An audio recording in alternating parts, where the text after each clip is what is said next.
네, 안녕하세요. 안녕하세요. 네, 반갑습니다. 특이한 교실에서 특이한 만남을 하게 됐습니다. 아마 여러분은 선택받은 수험생인 것 같아요. 선민사상 아시죠? 그렇죠? 여러분 아마 합격을 이미 점친한 게 아닌가. 아마 금동 원장님이 그걸 나름대로 예측을 하시고 이쪽으로 배치한 게 아닌가 이런 생각이 들어요. 하여튼 긍정적 마인드를 갖고 있는 건 좋은 겁니다. 무조건 합격할 수 있다는 생각을 하시면 합격해요. 이렇게 얘기하는 저도 첫 수험생활 할 때는 설마 내가 붙을까 이런 생각을 하고 시험 준비했다가 1년 하고 그냥 낭펴봤죠. 갖다 버려버리고 다시 계획 잡고 막 한 1년은 저도 엄청 고생했어요. 이게 도대체 갈피를 잡을지를 못해가지고 수험생활은 다 비슷비슷해요. 그래서 1년이 참 중요합니다. 이때 틀을 잘 잡을 수 있도록 노력을 기울이시기 바랍니다. 어쨌든 저랑 인연을 맺겠다고 찾아왔으니까 어쨌든 목표는 우리가 합격을 할 수 있도록 하는 거잖아요. 그죠? 예, 여러분도 최선을 다하셔야 되고 저 또한 또 최선을 다해야 되고 그 최선 다한 곳에 만난 그 정점에서 이제 합격자가 만들어지겠죠. 그죠? 어쨌든 제가 첫날이니까 몇 가지 뭐 당부 말씀을 드리고 수업을 시작하겠습니다만 기본적으로 여러분은 지금 학문하러 온 게 아니에요. 시험 준비하러 왔죠. 그렇잖아요? 그럼 시험 준비에 걸맞게끔 공부하는 게 중요해요. 그래서 제 강의 모토는요, 뭐냐면 학문적으로 하지 않겠다는 거예요. 실용적으로 할 거예요. 그래서 일단 쉽게 배우자는 거예요, 쉽게. 쉽게 배우고 이왕하는 거 지루하지 않게끔 하려고 할 거고요. 그 다음 시험에 필요한 것에 집중할 거예요. 필요 없는 부분에 많은 시간을 할애하지 않도록 하시라고요. 물론 시험에는 안 나오지만 시험에 나오는 부분을 이해하기 위한 전제가 되는 거 그런 것들은 당연히 설명을 해야 되겠지만 학문적 차원에서 논의되고 실제 시험장에 가봤자 써먹지도 못하는 거 이런 건 아마 시험 치고 말겠지만 허무할 거예요. 2시간 동안 치고 나면 1년 동안 엄청 공부하고 갔는데 몇 마디 쓰지도 못하고 진짜 써먹을 게 몇 개 없구나 이런 생각을 들게 될 거라고요. 항상 실전을 염두에 두면서 공부하시라 이 말이에요. 내가 전쟁터에 가서 내가 배운 이 지식이 내가 배운 이 기술이 어떻게 활용될 것인가를 생각하면서 시험 준비하는 친구하고 그냥 막연히 준비하는 친구는 그 집중도라든지 그 다음 그 효율성에 있어서 상당한 차이가 생길 수밖에 없습니다. 무슨 말인지 아시겠죠? 그래서 제 강의의 모토는 그게 포커스를 맞춰서 하게 될 거예요. 그러다 보면 힘도 적게 들고 그리고 또 지루하지도 않을 뿐만 아니라 또 이 수험 생활에 자신감이 좀 생기게 될 거예요. 그걸 또 여타 과목 공부할 때 활용할 수 있도록 이렇게 하시기 바랍니다. 오케이? 아마 그 예정대로 하면 한 7회 정도의 모의고사를 치르는 걸로 되어 있을 텐데 아마 그 채점하시는 분이 아마 수요일, 토요일 이렇게 채점을 하기 때문에 모의고사도 아마 수요일, 토요일만 이렇게 치러야 될 것 같아요. 그럼 계산해보면 한 6회 정도가 나오지 않을까 싶은데 만약에 7회 모의고사를 못 치게 되면 그건 제가 문제로 나눠 드릴게요.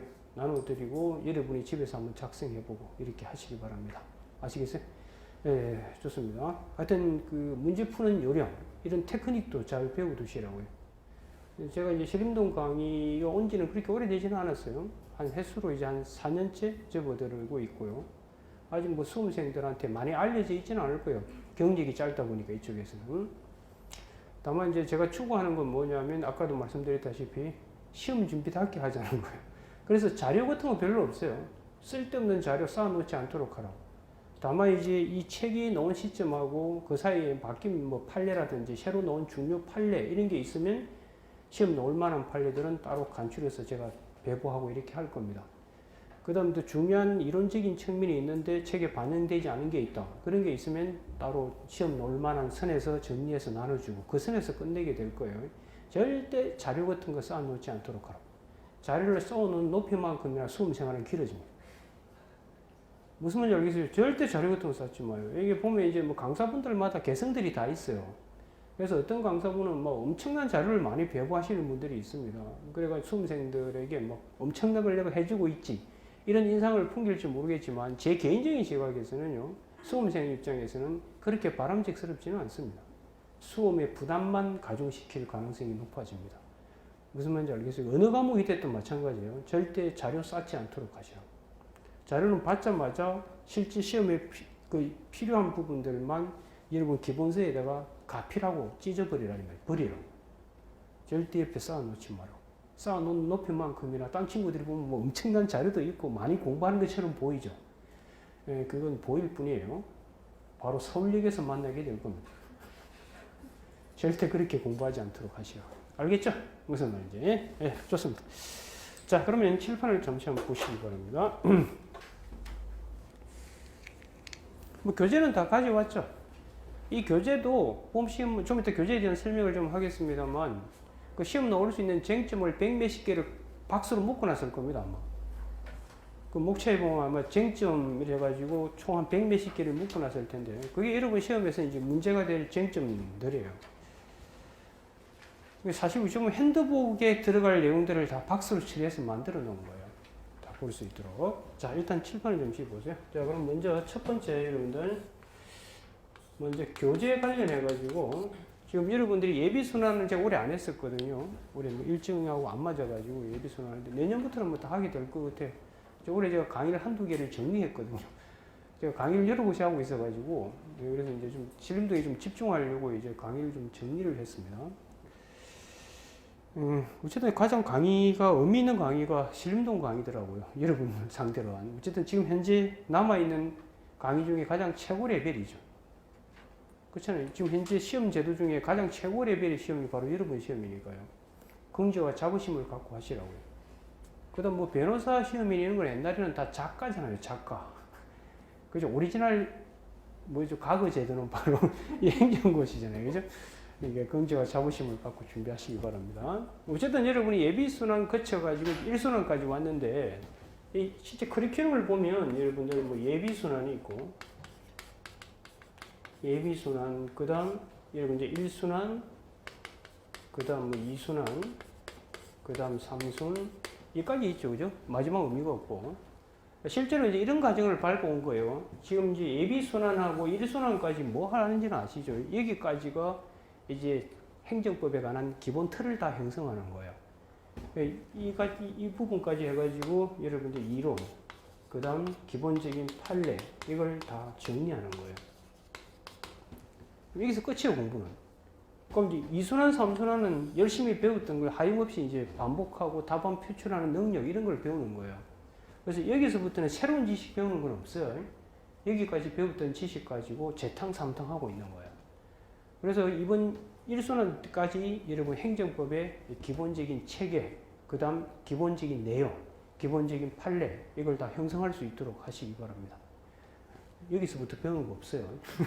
그 다음 2순환 때는 뭐 하느냐면, 이제 여러분이 가장 중요한 것은 배운 지식을 실제 답안에 옮겨 쓸 수 있어야 되잖아요. 그죠? 그럼 여러분 문제는 다 사례로 출제되고 있는 것이고, 그래서 사례를 어떻게 여러분들이 풀어나가야 되는지, 그걸 그동안 출제해왔던 그 기출 문제 가지고 연습하는 게 가장 좋아요. 그래서 가장 좋은 사례 문제는 강사가 만든 게 아니에요. 강사분들이 이제 문제 만들 때는 그냥 판례 갖고 그냥 판례대로 그대로 문제 만들다 보니 판례 외운 친구들은 문제를 풀고, 그렇지 않은 친구는 풀지 못하는, 그건 실전하고 별로 맞지가 않습니다.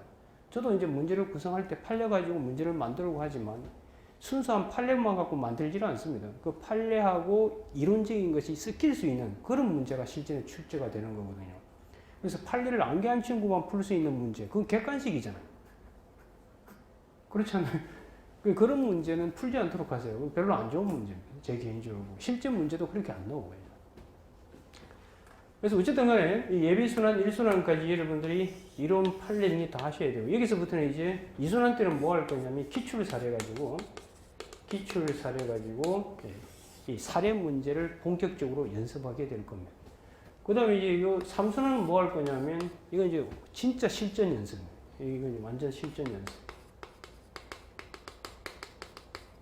이제 실제 문제와 거의 같은 형태의 문제를 가지고 풀 연습을 하게 될 겁니다. 이때는 이제 제가 문제 구성을 저는 어떻게 하느냐 하면, 그 출제위원 교수님들이 그 만든 그 사례 문제가 있으면 그걸 일단 반영을 해요. 반영해가지고 그대로 출제하면 안 되잖아요. 그 문제 형태만 빌려와가지고 제가 또 각색을 해요. 그렇게 하는 게 있고, 그 다음 이제 판례 가지고 제가 만드는 문제가 있고요. 그 다음 이제 그 기출 문제를 각색을 해요. 또 실전에 맞게끔. 그 최근 판례하고 그걸 결합을 시켜가지고 이제 출제 이력한 사항들을 만들어내고 그렇게 하는 겁니다. 어쨌든 간에 이 실전 연습 문제 통해서 이제 최종 연습을 하고 실전에 들어가는 거예요. 그래서 다시 강조하지만 여기까지는 일단 행정법에 다 틀이 끝나야 돼요. 끝나야 되고 여기서부터는 연습에 들어갈 겁니다. 이걸 위해서 만든 교재가 여러분 가지고 있는 이제 행정법 컬렉션이라는 기본 교재고요. 이게 이제 기본서. 그럼 이것 때문에 만든 교재가 그 행정법 기출 사례 컬렉션이 나와 있을 거예요. 그 기출 사례집이 있어요. 기출 사례집. 그 다음 실전 연습은 총 한 20회 내지 19회 정도 매일 시험을 칩니다. 모의고사. 시험을 치고 이제 올해부터는 제가 어떻게 할 거냐면 모의고사 당연히 19회 정도 칠 거고 그 다음에 이제 진도별로 쟁점과 관련된 문제를 제가 다 만들 거였다. 그리고 수업 시간에 따로 또 풀 겁니다. 그러다 보면 그 웬만한 문제는 다 커버가 될 것 같아요. 그래서 이 진도별 예상 문제를 제가 만들어 가지고 예상 문제를 통해 가지고 이제 총 두 개를 결합해서 정리하게 될 거예요. 물론 이때 이론적인 건 다시 총 정리를 뭐 할 거냐면 그 쟁점 사례 핸드북이 있을 거예요. 그거 가지고 전체 그 쟁점들을 다시 한번 복습하게 될 겁니다. 그 쟁점 사례 핸드북이 있어요. 핸드북. 이거 가지고 이제 정리를 해요. 그래서 마지막 단계는 요 세 개 가지고 정리를 하게 될 겁니다. 그러면 아마 다 따끈따끈하게 준비해서 들어가지 않을까 싶고, 이 쟁점 사례 핸드북은 평상시에는 여러분들이 그 뭐 복습용으로 활용할 수 있고, 이제 암기할 거 암기합 들고 다니면서 뭐 화장실에서 별 할 일 없잖아요. 화장실에 앉아 집중이 높아지니까 이거 들고 외우고 이렇게 하시라고요. 알겠죠? 이렇게 하면 뭐 행정법은 거의 다 커버가 될 거예요. 다시 강조하지만 절대 양을 늘리지 않도록 하라고. 양은 늘리면 늘릴수록 해독수가 줄 수밖에 없잖아요. 그래서 결국은 좀 있어 설명을 하겠습니다만 암기되지 않은 지식은 쓸 수가 없거든 결국. 그리고 또 암기를 잘하기 위해서 우리가 이해를 하려고 하는 거라고요. 이해되지 않은 지식은 또 암기가 잘 안 돼요. 그걸 여러분이 좀 생각을 하셔야 될 겁니다. 오케이? 네, 좋습니다. 그래서 교재는 이 선에서 하게 될 겁니다. 그래서 결국은 기본서 플러스 기출 사례 이 두 개가 끝이에요. 교재는.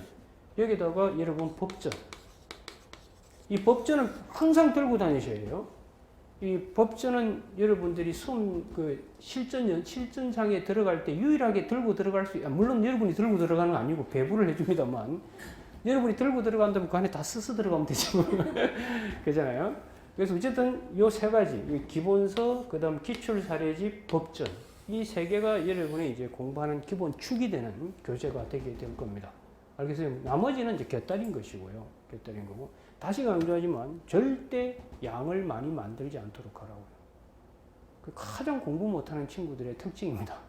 양만 쌓아가고. 일단 무조건 버리는 습관이에요. 실제 우리 당근화란 말을 많이 쓰잖아요. 그 당근화가 뭐냐면 이거 짜집게 한 게 당근화가 아니에요. 그렇게 생각하는 수험생들이 의외로 많아요. 당근화는 뭐냐면 필요 있는 부분과 필요 없는 부분을 선별해가는 과정이에요. 그래서 결국 마지막에 핵심만 남는 거예요. 그래야만 그 부분을 해독수가 많아질 수밖에 없잖아요. 그럼 그만큼 선명하게 머리에 남게 될 테니까요. 그렇지 않겠어요? 네, 그걸 잘 한번 생각을 해보세요. 오케이? 네.